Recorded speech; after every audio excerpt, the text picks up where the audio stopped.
this. What's the procedure? Oh my God! Okay, it's happening. Everybody stay calm. What's the Everybody procedure, stay calm. everyone? What's the procedure? Stay calm! Wait.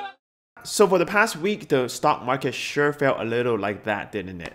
Now, with the whole Canadian and US stock market down on average 5 to 6% in total, a lot of people are probably feeling a little uncomfortable with the current situation. Some may even be very scared and are thinking about panic selling everything. So in this video, I want to talk about what I usually share towards my client in terms of having the right mindset when it comes to investment and how you can navigate through uncertain times no matter which stage of life you're in. Now, before we start, make sure you hit the like button to support this channel and the video. Alright, now without further ado, let's jump into today's video. So here we're going to be talking about three major groups of investors. These are accumulators, pre-retirees, and retirees. I'll be talking about the mindset you should have for each stage, and then at the end I'll also talk about what kind of portfolio setup you might want to work towards to have a healthier diversification. But before we start, I want to make a PSA is please do not panic sell if this is something you're thinking about. If right now you're thinking about selling everything or majority of your investment and your only rationale is I am going to lose everything if I don't do it now, please take a breather and think for a second before you actually sell everything. Do not fall into what I call the reverse investor cycle. Now we know the rationale and the textbook definition of making money in investment is to buy low and sell high. However, 90% or 99% of people that are investing actually go through the following cycle. When the market is going up, they have optimism, but as the market go up and start to get overheated, this is where the highest level of financial risk is happening, and this is also where people are going all in, especially into equity funds or stocks, because they're thinking I'm gonna make lots of money and market is gonna keep going up like this. This is where the greed and the buy happens. But as soon as the market falls, they start to have anxiety and then denial. Once they reach panic, this is where they will hit the point where they have fear and they will sell everything because they think the market is gonna keep going down. And then guess what? Once they sell, next day or the week after, market starts rebounding. Now, when the market rebound initially, they will have dismay, but they will just think there's just a blip. It's going to keep going down and they made the right choice. But soon they will realize the rebound is not stopping and they start having hopes again. And then they have relief and optimism. And then guess what? They back to the same cycle of buying high, going all in when it's greed, when it's high risk, and then selling when it's falling down and they're panicking. This is why a lot of people actually just break even or lose money over their lifetime is because of this reverse investor cycle. Now, however, this is different from strong conviction selling. This is where you thought about it rationally and you decided, hey, I actually wanted to sell because I don't see a future with whatever I'm holding. So I want to make a switch to jump to something that have a better opportunity or better future for myself. That is very different from panic selling. So make sure you understand which one you're in. All right, so next let's jump into it and then look at three different stages of investors and how their mindset should be towards a volatile stock market. So we'll first start with accumulators, and these are people that are still far away from their retirement. They're still accumulating their net worth. And the main focus here, I would say, is to embrace it. If you're in this phase, you're probably gonna have 20 to 40 years of accumulation left. So know that in your lifetime, you are going to face multiple corrections and even massive crashes. Looking at the history of stock market, every 7 to 10 years, we are going to go into a big correction or crash. You may be lucky to avoid one or two here and there, but you definitely cannot avoid all crashes. But know that the market will go up naturally in the long run due to inflation itself. The two most important and powerful tools you have on your hand if you're in this stage are time and the ability to earn and add more to your portfolio. Take 2008 Great Financial Crisis for example. If you had 100K leading up to the event, it would have taken you 5 years to fully recover. But if you continue to add 20K a year, it will likely only take 2 years instead. So for this stage, it's very simple. It's the old cliche, stay calm and then just buy the dip. Now moving on, the next stage are the pre-retirees. These are people that are probably 5 to 10 years towards their retirement. And at this stage, towards the volatile market, the main focus is to prepare for it. And when I say prepare, I don't mean just financially, also emotionally and mentally. You need to understand that your portfolio will take a hit with multiple corrections coming ahead because you still have many years of retirement ahead of you. You should start readjusting your portfolio to reflect your needs. Now, I've seen many clients coming to me with their portfolio as review, and they're investing as if they're still 20 to 30 years old with 100% in equity. If a sharp downturn is to happen to the market, then the portfolio will get wiped out 30 to 40%.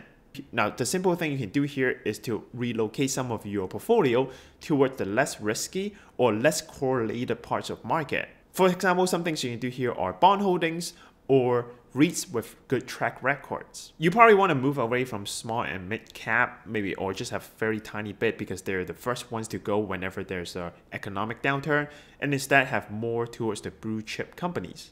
Also, if you're leveraging from before, this is where you want to start thinking about deleveraging throughout the year, unless you have a very specific strategy in place, for example, RSP meltdown. But otherwise, if you're just leveraging for leverage sake, trying to get more return, then you want to think about to lower that throughout the year towards your retirement. Now, while you want to have a more balanced approach to as you go towards retirement, make sure you don't overdo this. Also, don't have everything into bonds. I've talked about this before, a crazy example of a couple with 250K income and they couldn't retire. And one of the major reasons why is because they, for some reason, decided to put everything towards bonds, which during high inflation time like right now, bonds are a bad idea to have too much of. So don't think bonds are super safe and will never lose you money. Bonds are just another investment tool with its own strengths and weaknesses.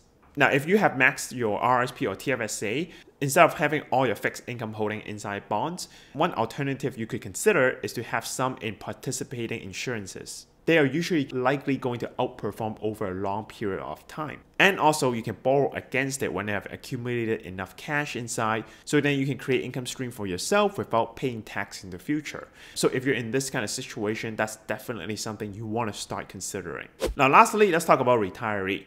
These are people that have retired already, so they are relying on their existing portfolio to provide them income. And the main focus here for the clients would be to lean against volatile market.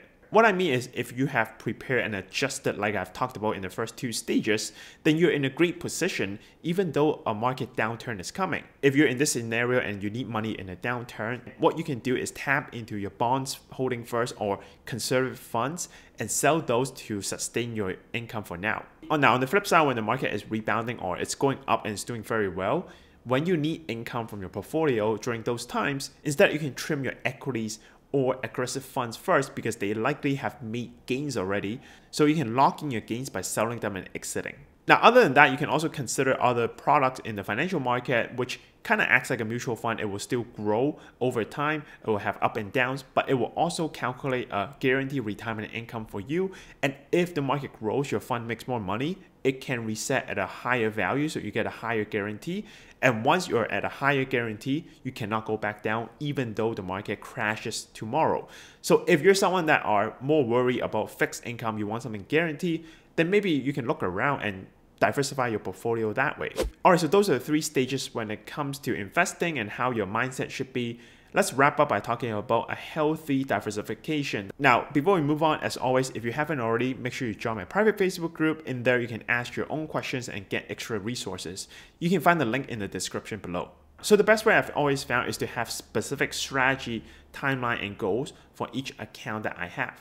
So for example, I have a small stock portfolio that is focusing on a buy and hold strategy. So for this small portfolio, it's more like a buy and forget scenario. I don't really care about short-term volatility. I only buy into companies that I feel very strongly about the long term, which I have talked about right here. So this account is very simple, and during market downturn, it doesn't bother me too much. I may add more to it, but I definitely am not gonna go in there and fiddle around, and I plan to just hold it until my retirement anyway. Now, on the other side, I have another account that is more focusing on the strategy that is dollar cost averaging. Now, for me, majority of my portfolio sits in these kind of accounts because I like to hedge towards a downward volatile market more. So here I do daily dollar cost averaging into very aggressive equity funds. And when there's a market downturn, I will go in there and maybe sell some of my conservative funds and buy more into the aggressive funds to take advantage of the downturn. Now, this portfolio is going to be better for downward market. So this kind of account with a specific strategy not only have saved me for the past couple of years when there's a market downturn, not only did I not lose money, I've actually made more and be able to take advantage of the market that way. So lastly, I have another account, what I call special or others, because it has nothing to do with the actual stock market cycle. So in here, it could be anything from actual rental properties to commercial units to REITs that I have talked about, to mortgage and commercial lending, startup fundings, and lastly, investment via insurance, which I have also mentioned, etc. So these kind of holdings have very little to do with stock markets, or it's on its own cycle. Now for here, one thing I would do is typically not invest in TFSA or RRSP, but instead do non-registered investing, because some of these investments will give me tax benefit anyway, so I can use my RRSP and TFSA in my 2 previous accounts. Now for this account, we need to accept that there is going to be its own unique unknowns going forward, or variables that could affect the holdings. So for me, it's going to be an experiment over time to see what is more suitable for me. For example, like REITs or investment in insurance, those are things that I've seen to have really provided me very stable return over time. So by even more experimenting moving forward, then I would be able to take away things that I don't like or it doesn't appeal to me, and only remain the things that I feel very strongly about. So inside your portfolio, you want to have a good idea of the time frame, objective, and strategies towards each holding. So for example, I've talked about this before. One of my holding was a rental property, which gave me a very good cash flow. But upon reflecting and also examining the holdings after 4 or 5 years, I've decided that the strategy needs to change. So this is why I've talked about before. I'm selling my condo, I've sold it, and once the closing is done, I'll probably get the money and relocate most of it towards a REIT, because I still want real estate holdings, but I just don't want to spend the time and the effort to maintain one. So put it towards a REIT, which has given me similarly good return anyway, without any of the headaches, and also some tax advantage on top of that. So to me, it's a much better holding for long run versus having this rental property, which may or may not grow. And lastly, I want to talk about the idea of opportunity cost. What is it costing you to constantly worry and micromanage your portfolio right now? And this is something that a lot of people don't think about, which I try to always bring up towards my client. Unless your main source of income is through trading, it's rarely worthwhile to micromanage your holdings every day. You can probably make a lot more money if you focus those time towards your field instead, or learn something new so you can advance more in your career. And if not towards those, then spend that extra time with your family. Being able to rejuvenate with your family calms your mind, and next day is going to give you more energy and motivation to work. So I think this market downturn is actually a great opportunity for everyone to revisit their investment strategy, not just looking at their return, but also examining how much time do you actually have to spend on it every day, worrying about it, micromanaging about it, and whether is that really worth the time or not. Now, those are just my opinion when it comes to investing and having a healthy portfolio. If you agree with what I say today, hit the like button for me. If you don't like what I say, hit the dislike button twice. Next, what I want to hear from you is, how do you set up your portfolio, and how does this market downturn affect you in any way? Let me know in the comment down below. If you like these kind of videos, I do upload them 8:30 EST every Tuesday. So make sure you like and subscribe to the channel. Click the bell button so you get all the notifications in the future. Alright, this is Jackie Ko. I hope you found this interesting. I'll see you next week. Bye!